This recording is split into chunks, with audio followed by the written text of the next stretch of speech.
Hey everyone, Jack here. Welcome back to the channel.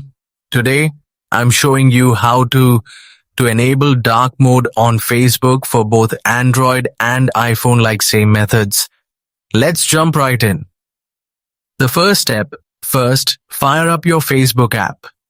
Once you're on the home feed, tap your menu icon, that's the three horizontal lines or your profile picture. Depending on your device, it'll be in the top right or bottom right corner. Navigating settings. Scroll down to the bottom and tap Settings and Privacy, then open Settings. Now keep scrolling to see the Preferences section. Right there, you'll find the dark mode option. Give that a tap. The switch. You'll see three choices: on, off, or use system settings.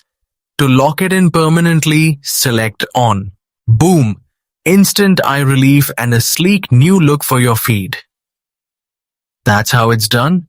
If this helped you out, smash that like button, subscribe, and ring the bell so you never miss these quick tech tips.